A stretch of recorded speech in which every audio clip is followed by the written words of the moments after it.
le damos estos minutos para que ustedes puedan escribir lo que está en la pizarra. ¿Ya? Vamos a hablar de varias cosas y vamos a hacer unos ejercicios de nivel básico. Vamos a ir agregándole algunas cositas a nivel de renta. Hoy día corresponde la unidad 3 de este curso. La unidad 3 de este curso es relacionado con el impuesto a la renta. Y de esa manera es que se expone lo siguiente. A nivel de temas importantes relacionados con el impuesto a la renta, lo primero que debemos destacar es el cálculo. ¿Ah? Saber calcular el impuesto a la renta es una cuestión no muy fácil de hacer, digamos, pero tampoco es imposible.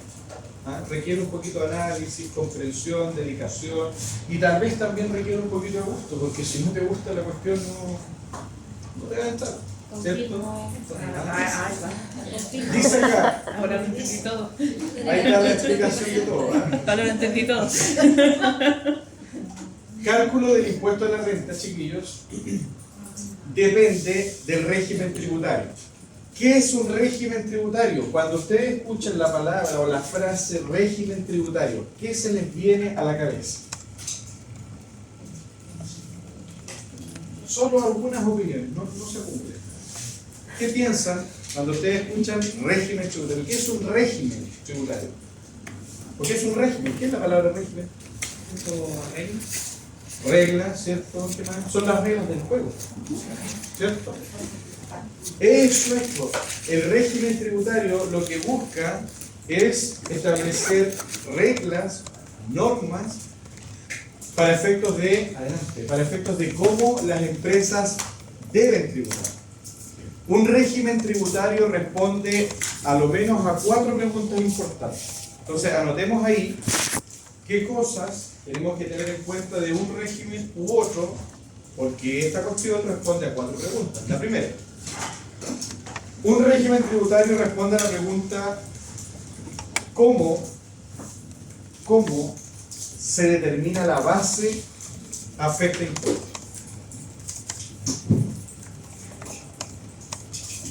Si a uno o a ustedes le preguntan ¿cómo determinas la base afecta impuestos? Lo primero que tienes que decir tú, depende. ¿De qué depende?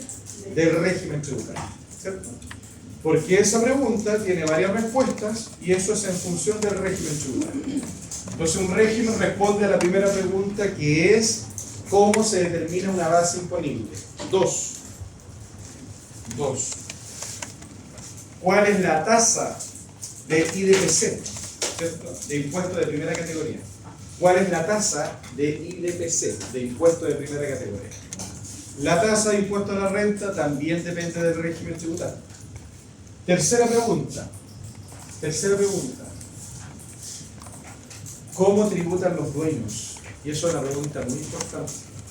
Muy importante. ¿Cómo tributan los dueños de una empresa? Y eso depende netamente del régimen tributario.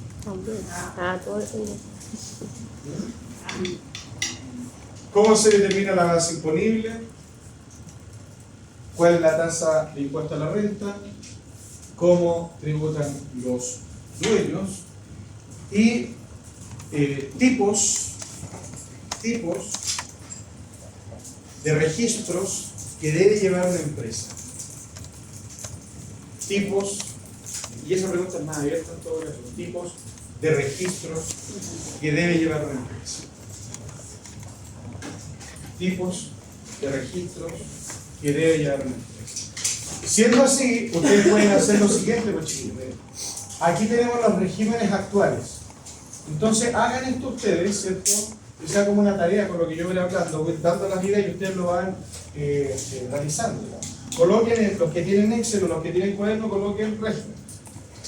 Y colocan el 14A, el 14B3, el 14B8, el 14B número 2, y eso también.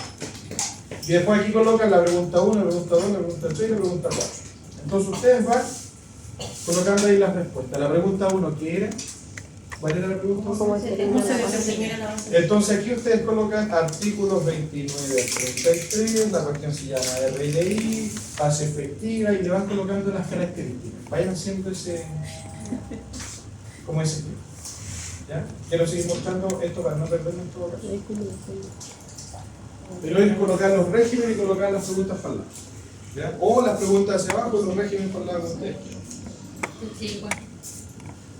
Primero, entonces, ¿cómo se determina el impuesto a la renta? El impuesto a la renta se determina de acuerdo con el régimen tributario al que pertenezca el contribuyente.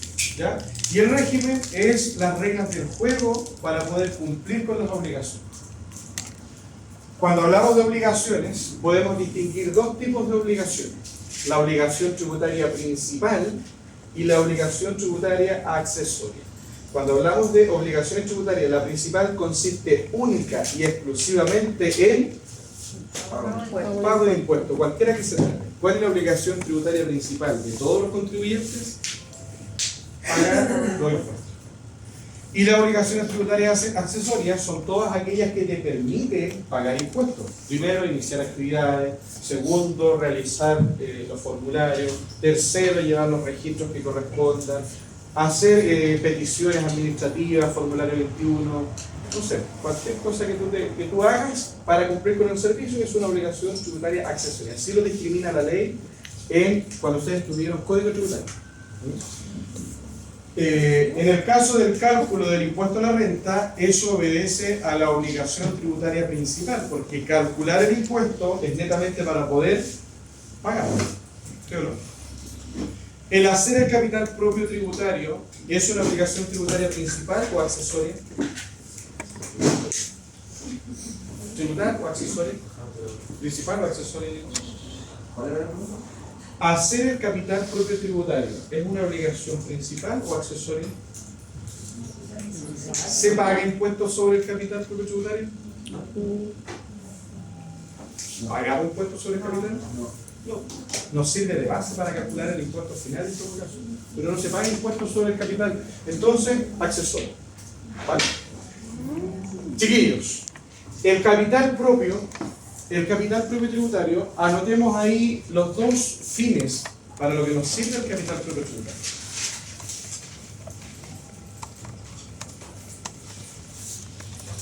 Coloquen ahí entonces capital propio tributario, CPT, el querido CPT, ¿cierto? Capital propio tributario, coloquen ustedes. Corresponde a todas. Y ahí ustedes subrayan todas, le ponen color, rosado, negrito, le colocan una 9, a todas, sin ninguna exclusión.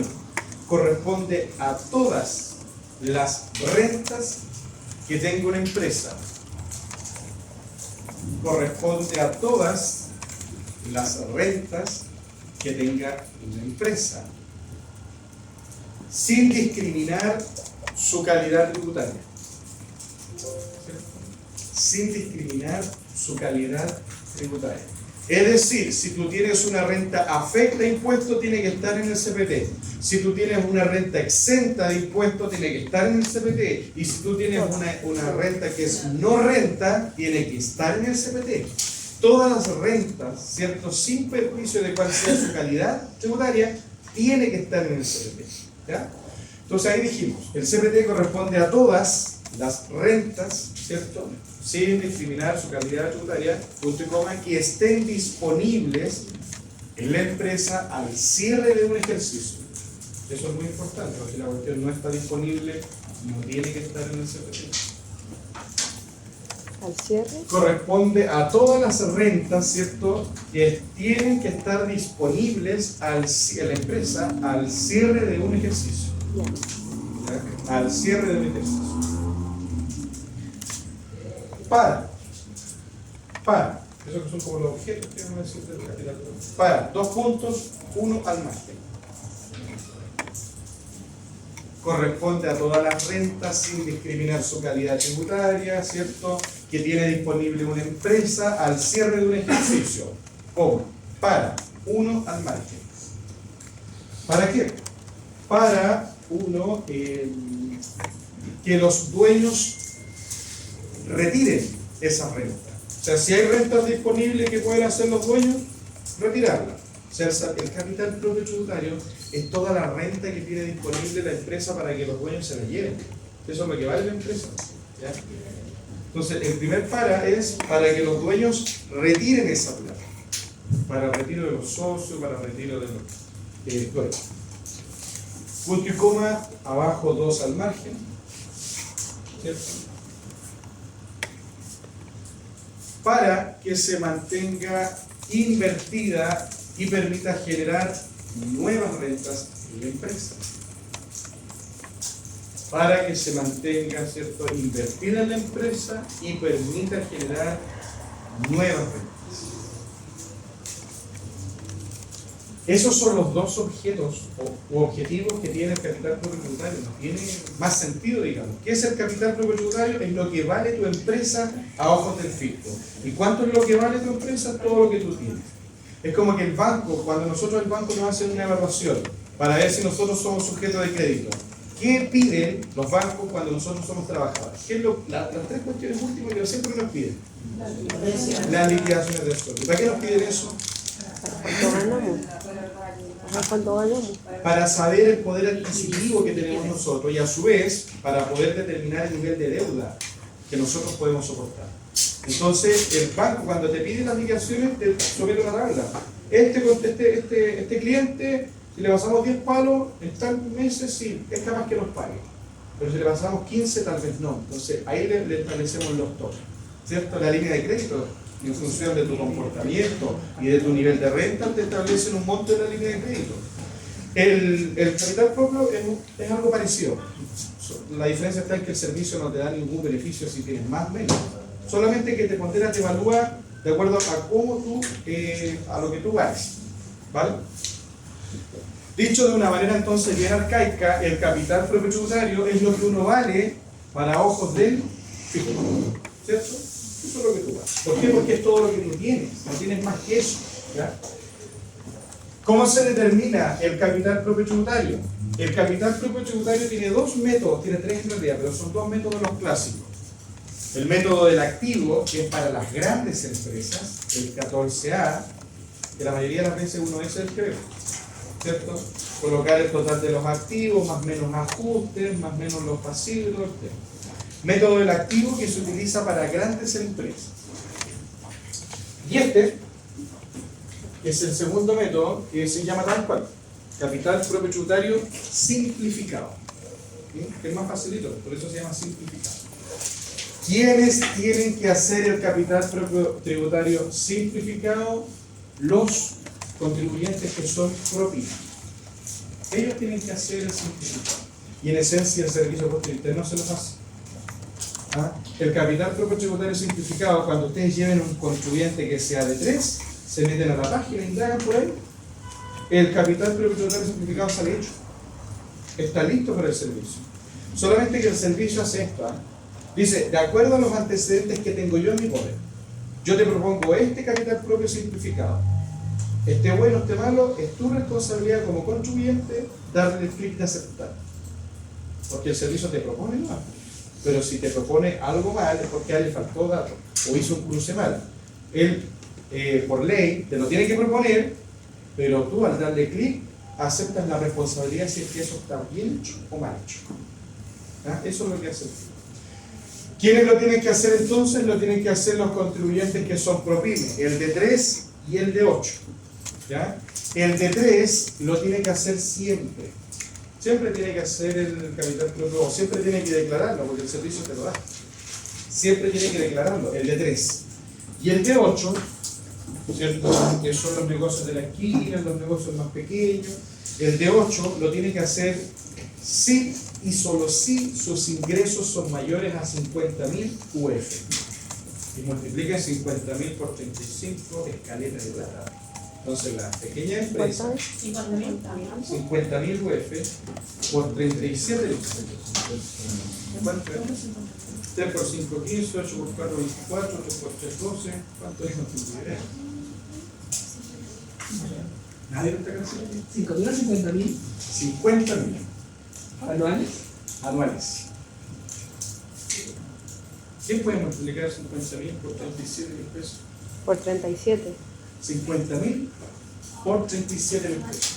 1.850 millones. Miren, sobre los 1.000 millones de pesos. Entonces, el negocio de la esquina, al negocio que ustedes le van a comprar pan, ¿vende 1.000 millones de pesos al año? No. Tal vez no como cuartel giga. Bueno, yo voy a otro. ¿Qué tipo de? Los contribuyentes entonces pequeñitos no hacen esa cuestión. No tienen la obligación de hacerlo. ¿Por qué? Porque si eres de 8, te lo van a exigir si los ingresos de tu giro son mayores a 50.000 UF. Imagina que tus ingresos de tu giro son, no sé, pues 49.000 UF y vendiste un activo fijo por 3.000. Todos tus ingresos son 52, pero de tu giro 49. No estás obligado a hacerlo, porque son los ingresos del giro, no si vendes activo fijo. ¿Ya? El de 3, ¿tiene que hacerlo siempre o tiene que hacerlo con algún requisito? El de 3. Siempre. Siempre. ¿Y el de 8? No. Solo si supera las 50.000 UF. Es decir, el de 8 no lo hace nunca. Nunca. Porque si tienes tremenda cantidad de plata, no va a ser el de 8 tampoco. Claro. Ya. Chiquillos, esto es muy importante saberlo, el cálculo del impuesto a la renta, porque esto se hace mediante la base imponible para los de 3 o RLI para los 14 años. Calcular el impuesto, RLI. La RLI, ¿qué es lo que es? Para efectos del servicio de impuestos internos, es lo que tú ganaste en un año. Eso es la RLI. Al servicio de impuestos internos no le interesa lo que tú ganaste de acuerdo a lo que se diga en el balance. Porque el balance se hace de acuerdo a las normas tributarias o a las normas contables. Las normas contables. Y el servicio le dice, chao a todo lo contable. ¿Tienes algo contable? Chao. ¿Cierto? Siempre hace el efecto contable. Entonces, el cálculo del impuesto a la renta se hace en función de la RLI. ¿Y la RLI qué es? Es el resultado que tú ganaste en un año. Y lo que tú ganaste en función de lo que ganaste es lo que te voy a cobrar. Eso es lo que dice el FIE. RLI entonces nunca es un resultado acumulativo. Nunca es acumulativo. Si yo el año pasado gané 100.000 pesos de RLI, esa RLI como tal muere en el año pasado. Para la RLI siguiente parto desde cero. Y no considero la RLI del año pasado. ¿Por qué? Porque la RLI es el ingreso que recibe una empresa en términos tributarios de forma anual. Es como el sueldo, pues, chiquillos. Es como el sueldo. Cuando nosotros, ¿cuánto nos pagan? 500 lucas. 500 lucas tengo en mi bolsillo, porque eso me pagaron ahora. El otro mes, ¿cuánto tengo? 500. Si tengo ahorro, eso ya forma parte de mis fondos, como de mi capital, ¿cierto? Pero no de mi ingreso mensual, porque mi ingreso mensual es el sueldo. Eso es la RLI. Como el ingreso mensual que recibe la empresa, pero en un año. Mientras que aquí en el capital propio, nosotros habíamos dicho que estaban todas las rentas. Entonces, si el año pasado yo gané 100 y esa utilidad sigue ahí, tiene que estar en el CPT. Ahí sí se va acumulando, ¿vale? Y ahí en el CPT va a estar la renta afecta, va a estar la renta exenta, va a estar la renta no renta, van a estar todas las rentas. ¿Por qué? Porque lo que le interesa al capital propio es saber cuánto tú tienes. Y no me interesa si es afecto o no afecto, porque lo que me interesa es saber lo que tú tienes, ¿vale? Una vez, si ustedes se dan cuenta, acá es lo que tú ganas en un ejercicio, en un año, acá lo que tú tienes de forma acumulada, y como tú en el capital propio tienes todo acumulado, no tienes una distinción de lo que es renta o lo que no es renta, se hace imperiosa la necesidad de controlar las rentas. Y es por eso que nace el registro tributario de rentas empresariales. ¿Qué es el registro tributario de rentas empresariales? Esa cuestión es un chanchito, ¿no? Eso es un chanchito. ¿Alguno de ustedes alguna vez ha juntado plata en una alcancía? ¿Cierto? Y ha dicho, lo que voy a juntar en el balón del IPIGA es para comprarme los estudios en marzo, los cuadros. Después la otra es para vacaciones. Entonces uno va colocando la plata como en distintos instrumentos para distintos objetos. Eso es el registro empresarial. El registro empresarial pesca toda la plata que tiene la empresa, toda la plata, y la clasifica de acuerdo a la naturaleza de la renta. ¿Ya? Ahí lo vamos a ver más en detalle en la tercera clase de esta cuestión. ¿Entienden?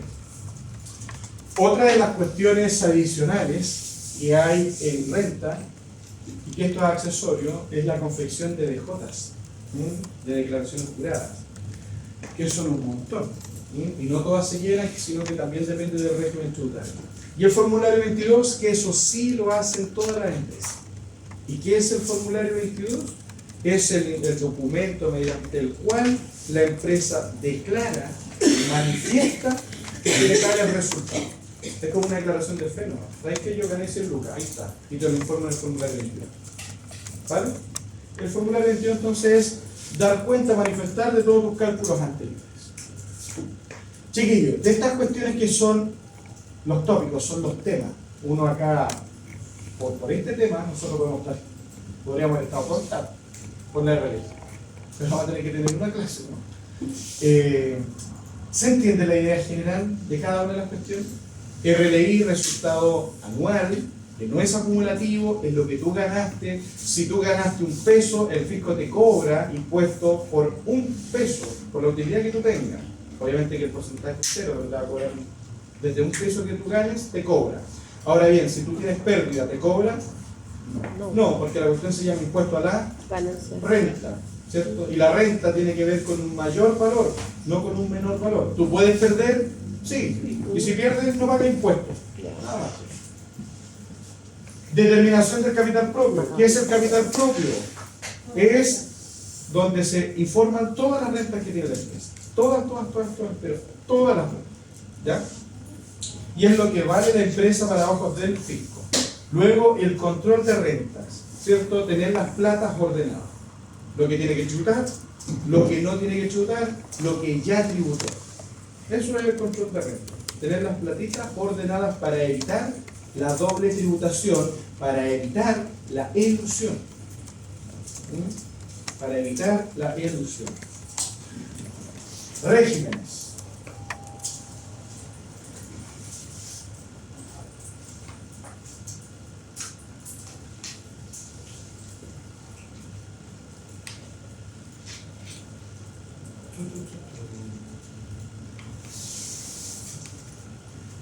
Denme un minuto porque voy a ver una cosita.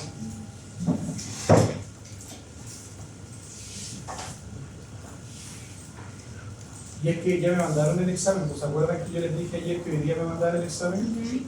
Me lo mandaron, pero no lo vi. Sí. Yo sé que me lo mandaron. Quiero ver qué régimen viene, porque si viene 14A tenemos que darle por ese régimen. Si viene de 3 le damos por ese régimen. Si viene renta presunta C, no se régimen.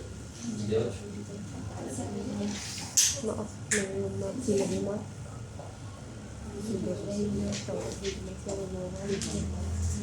No, ni 2, ni 3, ni 3 dólares.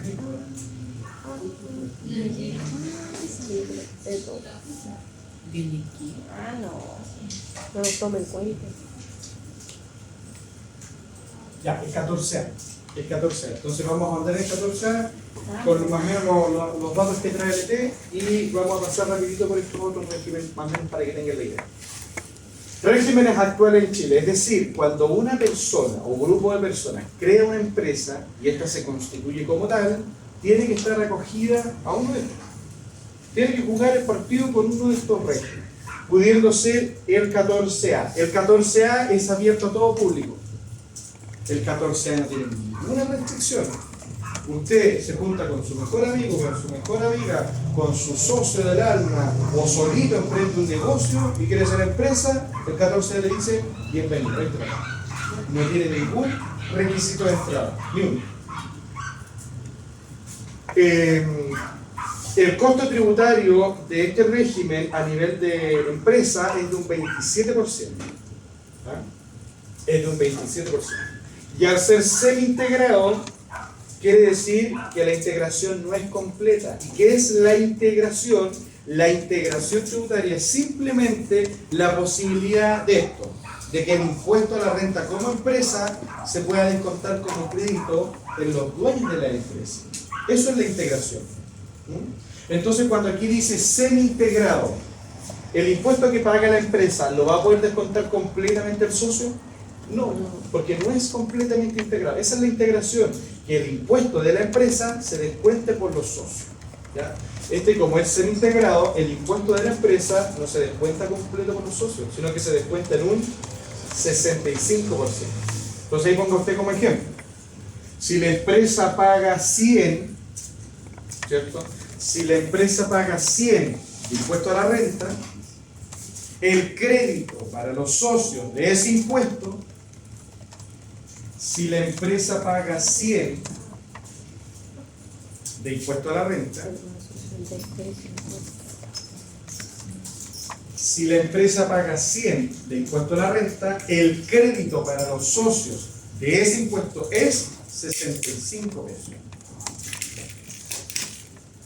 Es 65 pesos. Es decir, ¿cuánto impuesto, entre comillas, se pierde? 35. Imaginen una empresa que pagó 10 millones de impuestos. 10 millones de impuestos. ¿Cuánto puede utilizar como crédito? 6 millones y medio. Y pierde 3 millones y medio. O sea, cuando uno dice con 100 pesos, 65, 35, una cochina de plata. Pero cuando eso uno lo lleva a millones, perdiste 3 millones y medio. ¿Cierto? Ya.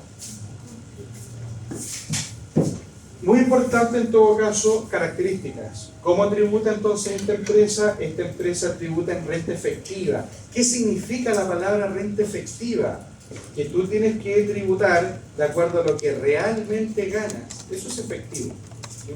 Y acá tienes que utilizar necesariamente un balance. El fisco, el servicio, la ley, la parte tributaria le hace el quite, digamos, o le tiene mala a la parte contable. Todo lo que tú hagas contable yo te lo dejo fuera. Pero para partir, esta cuestión necesita un balance. Porque si no, no tienes cómo. ¿Ah? ¿Sabes qué? Tú me sirves, pero me sirves solo para partir. ¿Ah? Contigo parto y después te depuro, limpio la parte. La tasa con 27, acá los dueños de estas empresas, los dueños tributan en el momento en que retiren plata. En ese momento tributan los dueños. ¿Vale? Eso es muy importante tenerlo claro. Es decir, imagine que la empresa en un 14A, la empresa ganó 100 lucas. La empresa ganó 100 lucas y al socio no sacó ni un peso, ninguno, ¿el socio tiene que tributar? No. La empresa ganó 100 lucas y el socio sacó 30 lucas, ¿el socio tiene que tributar? Sí. ¿Por qué? Porque en esta empresa los dueños tributan cuando hagan retiros, cuando saquen plata de la empresa. Si el dueño no saca plata de la empresa, no tributan.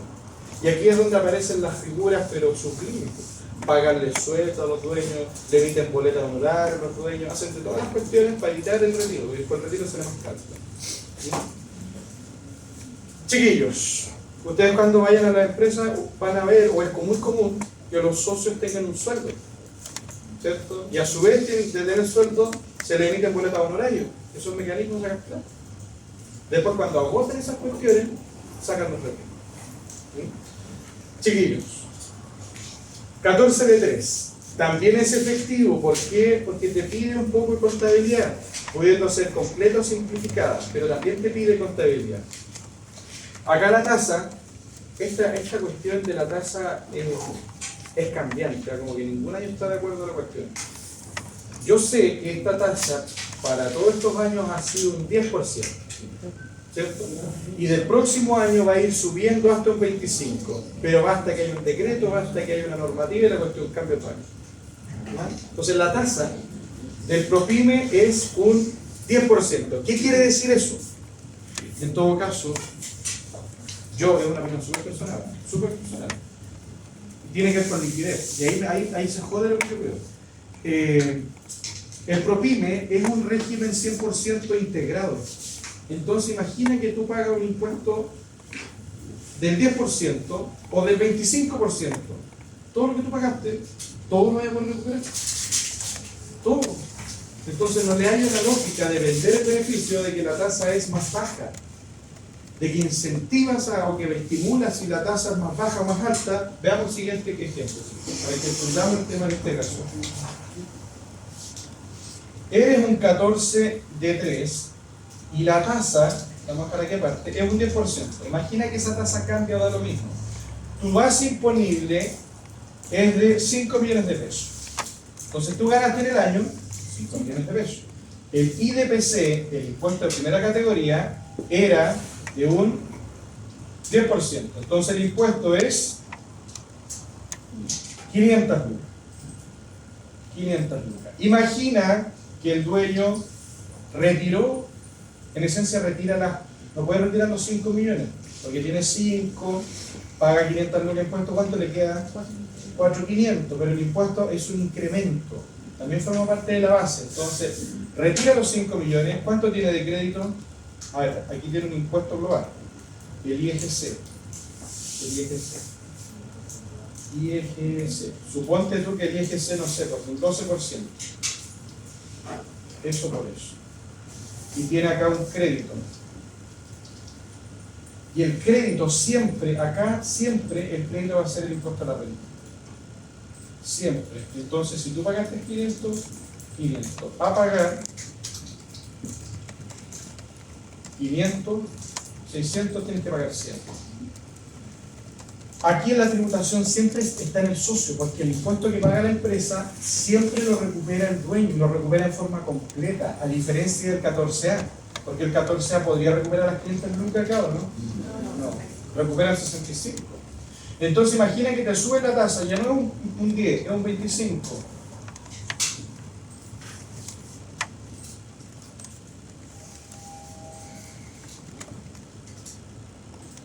Vas a tener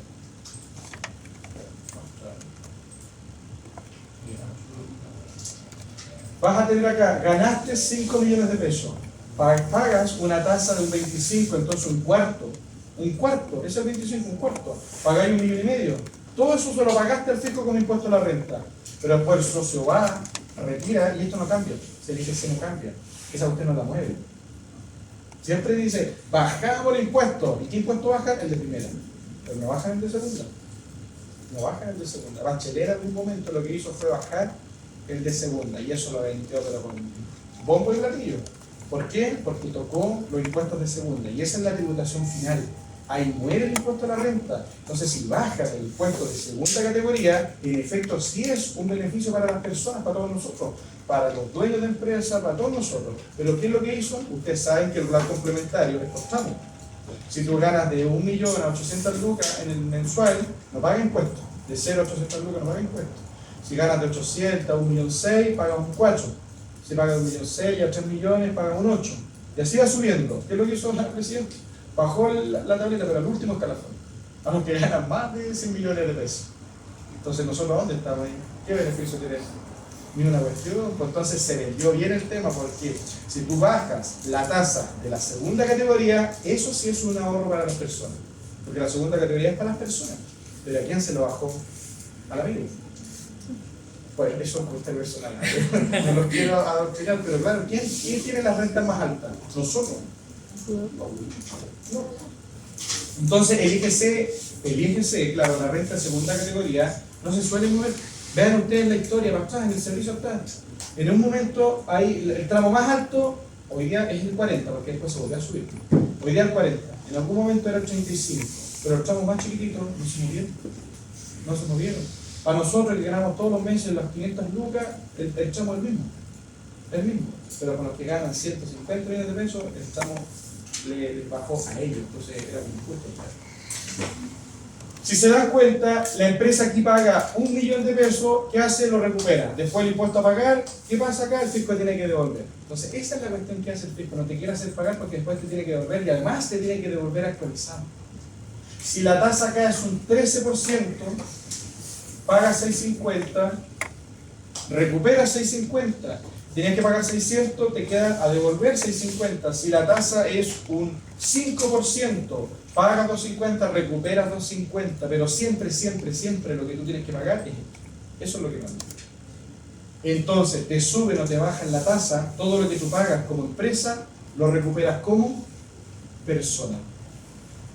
Eso es lo que pasa con el tema del propietario. Todo lo que paga esta empresa lo recupera la persona. Ahora, la tasa de esta cuestión es un 10% y es totalmente integrado. ¿Cuándo? Cuando tienen que tributar los dueños, también cuando retiren. O sea, si la persona no retiró, no tributa. Si la persona retiró, tributa. ¿Vale? Y acá, bueno, yo lo dije, que te suban o que te bajen el impuesto, el efecto realmente es el mismo. ¿Por qué? Porque todo el impuesto que pagas como empresa lo puedes recuperar como persona. ¿Ya? Este otro en cambio, el D8 que es transparente, la tasa de impuesto a la renta es 0. Y para la gente que dice, oh, ¿sabes qué?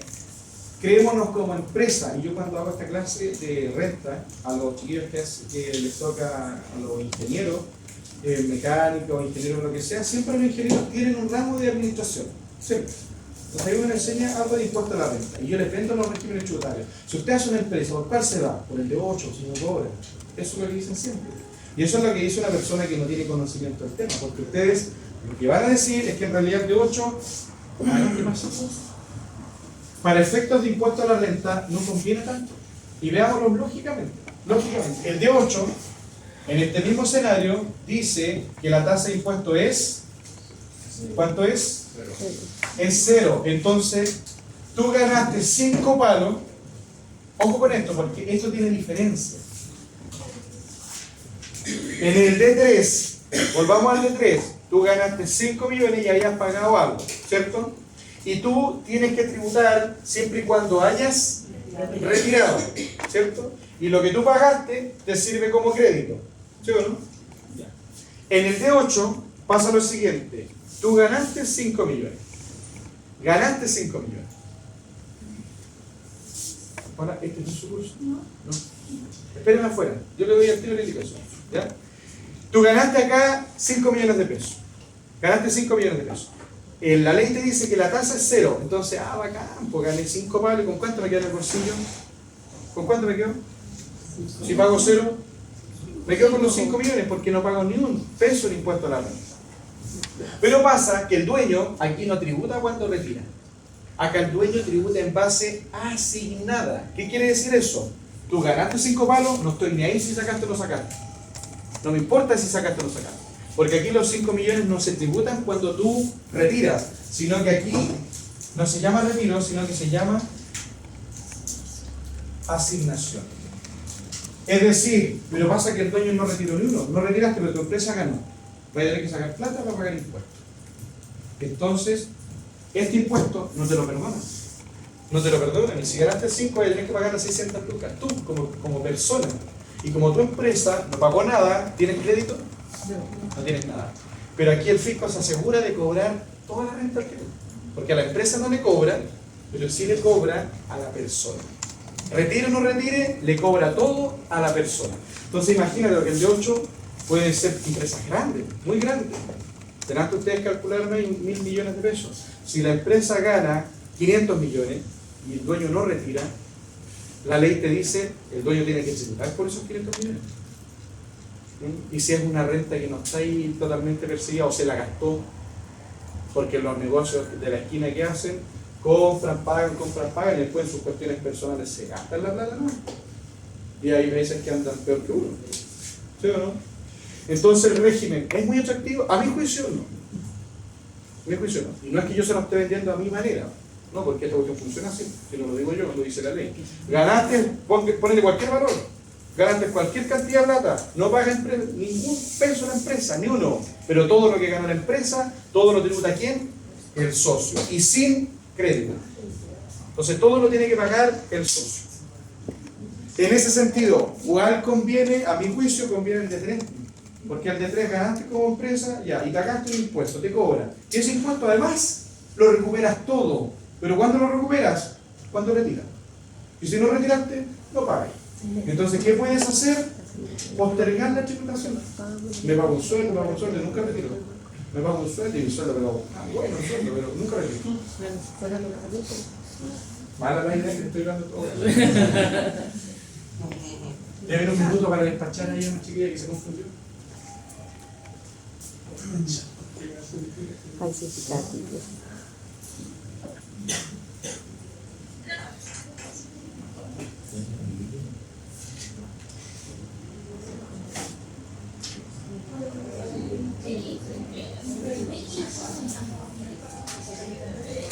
Creo que sí. De ahí a allá.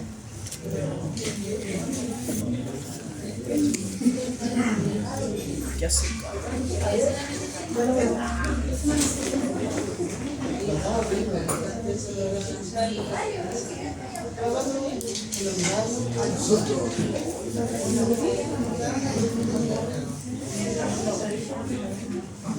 ¿Y si uno se tiene que parar, qué hay que entregar?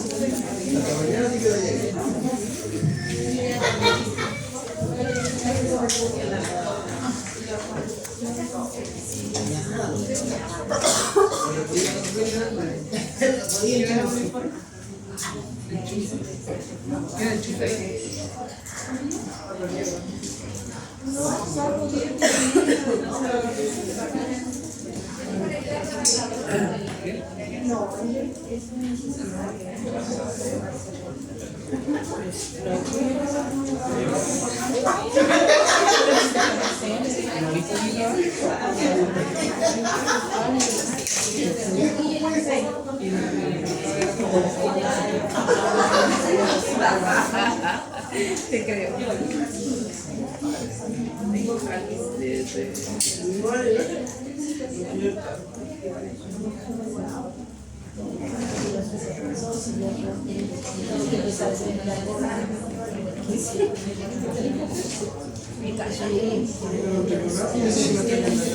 Está rica,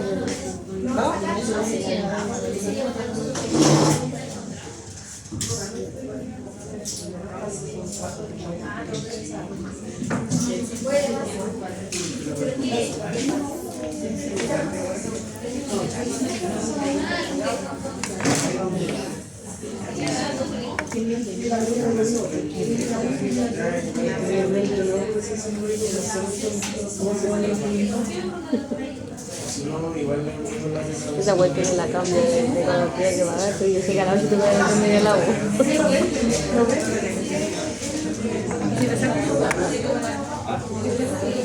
¿Cuánto les dio al final? ¿Cuánto le dio en el cálculo?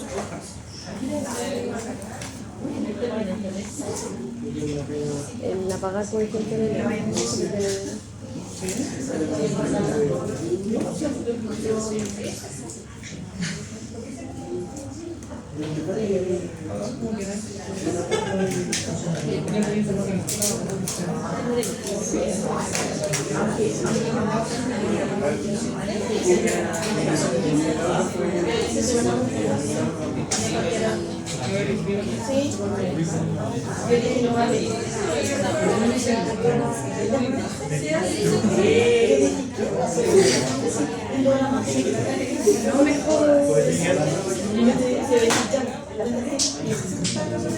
¿Por qué sacan las exportaciones?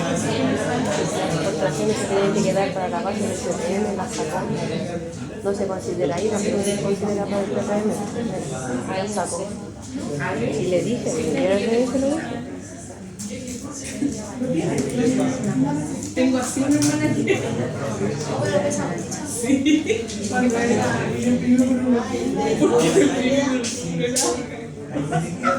después le enseñé.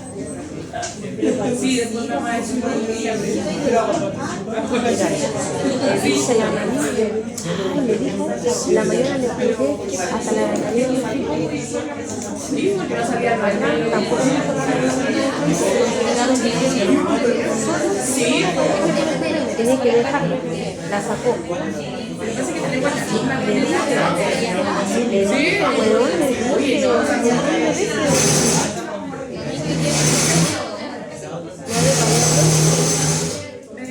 porque mi prima era de y como era una factura obligada, él era su preparación de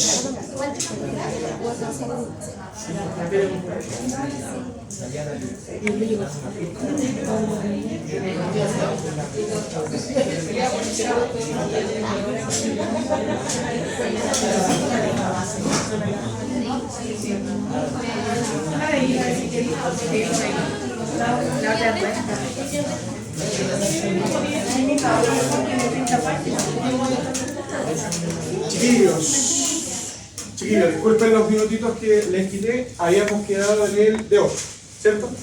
Regla general, 14A, pagan 27, los dueños tributan cuando retiren plata. Si no retira plata el dueño, no tributan, ¿cierto? Y cuando retire el dueño, y tribute, el crédito por impuesto a la renta no es completo. Es un 65, te castiga. Mientras que estos dos, ¿cierto? Tienen, bueno, este no tiene tasa de impuesto a la renta. La tasa de este impuesto es 0.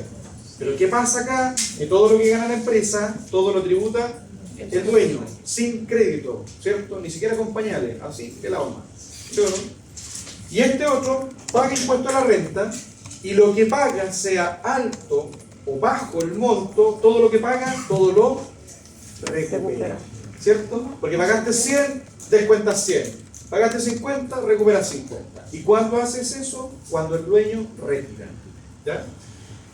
Por último nos queda la renta presunta, y la renta presunta es mucho más fácil porque aquí no hay que hacer nada efectivo. Si este es el problema de la renta líquida, hay que ser preciso, porque la ley dice renta efectiva, no dice renta como parecía. Renta como aquí, como que se acerca, no dice así la ley, dice renta efectiva.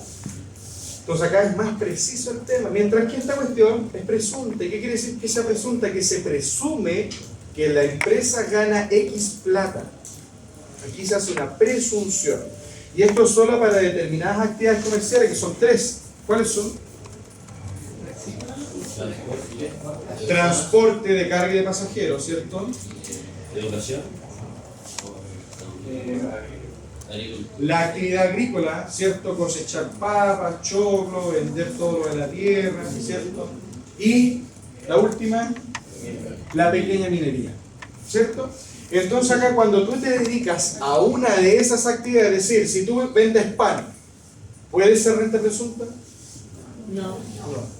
Ya solamente aquí el requisito de entrada está en el tipo de actividad a la que tú te dedicas. Son para 3 tipos de actividades. Yo una vez pregunté en una de las charlas de servicio y la que está dando la clase sabía por qué son esas 3. Simplemente me dieron un motivo, que es que por el tipo de actividad es muy difícil que estos lleven temas administrativos. Pero eso pasa en todo orden de cosas. En todo orden de cosas, en otras actividades.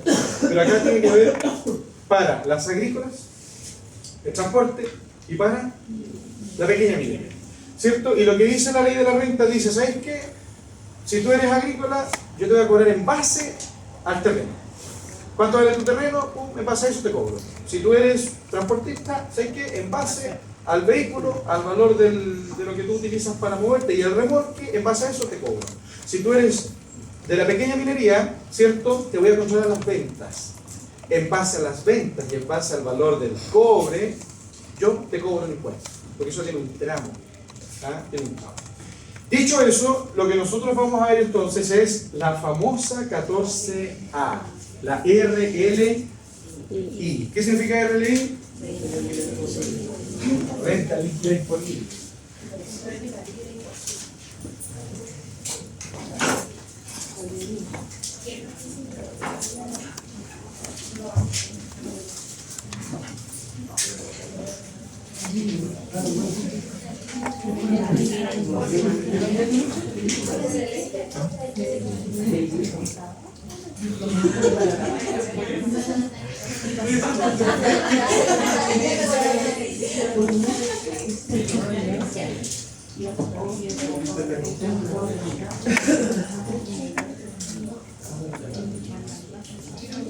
Ay, ¿qué está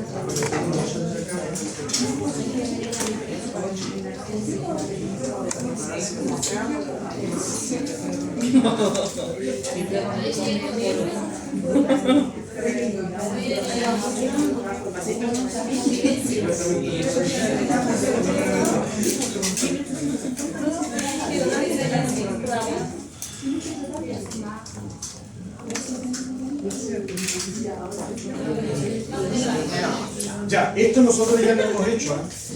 Yo ya he explicado la renta líquida desde la génesis, ¿cierto?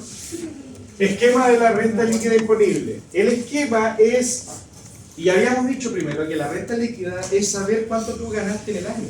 Eso es la renta líquida, lo que tú ganaste a ojos del fisco durante un año. ¿Cuánto ganaste? ¿Por qué le interesa al fisco saber cuánto ganaste? Porque en función de eso te cobra constitutivo, ¿cierto? En función de eso te cobran impuestos. Nosotros, como antes de ser tributaristas, ¿qué es lo que son ustedes? Contadores. Así se llama el título técnico. contador general y las nociones de legislación tributaria, ¿cierto?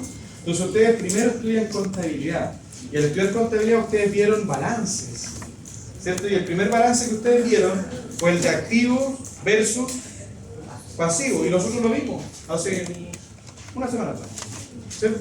Vimos el balance de activo y pasivo. Además lo explicamos en la parte financiera. En el balance, ahí aparece la utilidad del ejercicio. En el balance sale lo que tú ganaste durante el año. Pero el fisco le dice, ¿sabes qué? Eso que tú ganaste, tú lo calculaste en función de las normas contables. Y yo, parte tributaria, yo no soy amigo de todas las normas contables. Entonces es indudable que vamos a tener diferencia.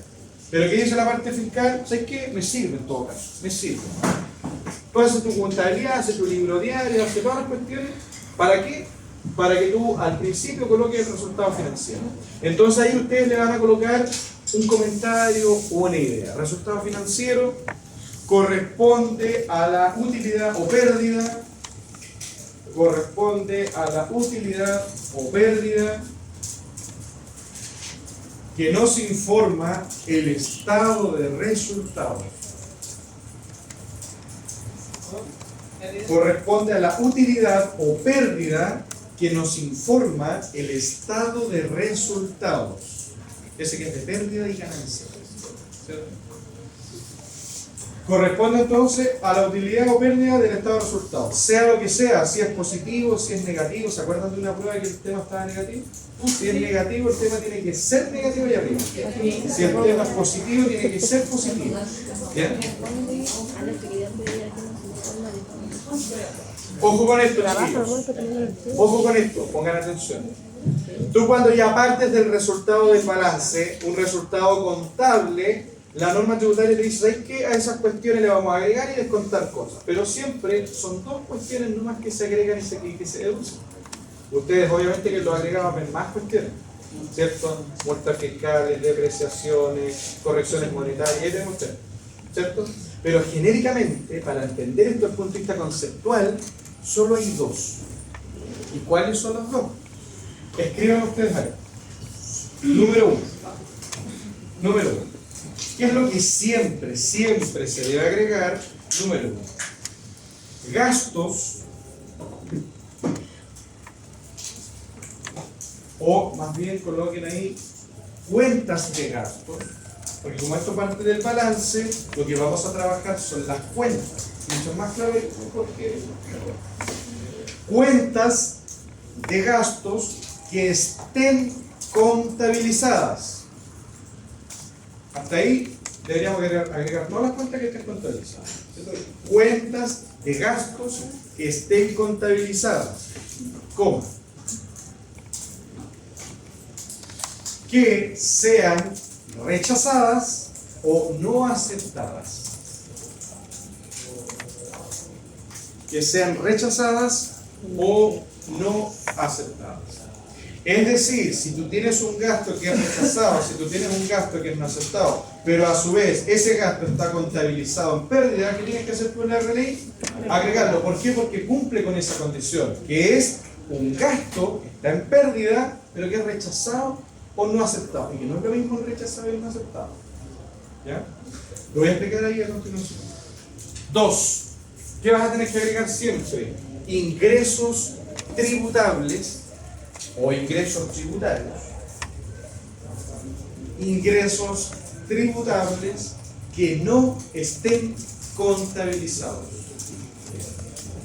Ingresos tributables que no estén contabilizados. Es decir, si tenemos un ingreso que tiene que tributar, tiene que estar formando parte de la base imponible, pero no está contabilizado, es decir, al no estar contabilizado, no está acá, no está en el resultado del ejercicio. Entonces, y tiene que tributar. Entonces, ¿qué tenemos que hacer? Agregarlo. Un ejemplo clásico son las correcciones monetarias de los activos. Porque las correcciones monetarias no se contabilizan, pero son ingresos tributarios. Entonces, todas se agregan. Todas se agregan. Todas se agregan. Vamos a poner entonces acá una lista. Ustedes van a colocar la clasificación. nómbrenme, aquí ya de memoria, tal vez nómbrenme clásicos o cuentas clásicas que ustedes ven habitualmente en una renta líquida disponible como agregado. O sea, ¿qué cosas siempre se agregan? David dijo depreciación del activo fijo financiera. ¿Qué es lo que siempre se agrega? Lo dije en ustedes. Las multas fiscales. ¿Qué más siempre se agrega? ¿Sí? Más fuerte. Correcciones monetarias de activos. Con una particularidad, ¿cierto? Que la de la mercadería cuando es extranjera. Pero correcciones monetarias de los activos en general. ¿Qué más agregamos a una renta líquida? Acuérdense de las rentas líquidas. ¿Ah? ¿Cómo cuáles? Bien, dice, muy bien. Impuesto a la renta. ¿Qué más agregamos a la renta líquida disponible? El arreglo Gasto de los socios. Cualquiera que sea la manutención, la pago de la colegiatura, cualquier cuestión para el socio, gasto del socio. ¿Qué más? Gasto Hay de otro. empresa no sin respaldo. Clásico. Gastos sin respaldo. Si hablamos de agregados clásicos, tenemos estos Lo cuatro. dijo la Vicky. ¿Sí o no? Estos cuatro. Clásicos, ¿cierto? La depreciación, las multas fiscales, el impuesto a la renta y los gastos sin respaldo. Esa cuestión es clásico. Es como que nace la RLI y esas cuestiones están ahí, por defecto, aparecen. Ahí está. Tenemos que contemplar. Existirá otra, solo como de ambicioso nomás. No es que me esté faltando una, sino que existirá otra que no sean esas clásicas. ¿Ah? Exceso de remuneración. Aquí nos pusimos más sofisticados. ¿Ah? ¿Cuánto tenemos que agregar el exceso de remuneración? ¿Qué se entiende por exceso de remuneración?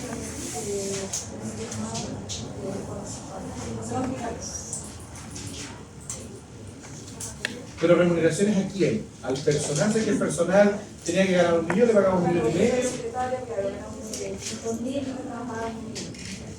¿Ya? Pero solamente si era el secretario, si era el sueldo en plaza que dice el profe que es la plaza y fichera.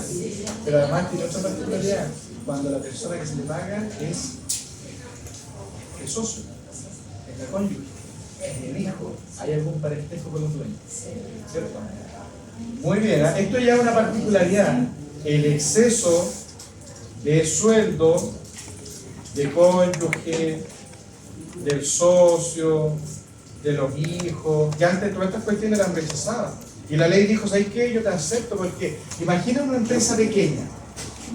Una empresa pequeña, microempresa familiar, una vez, puede que la señora Juanita fue y pidió su autorización para trabajar en la casa y todo el tema, y empieza a generar ahí vender en la empresa.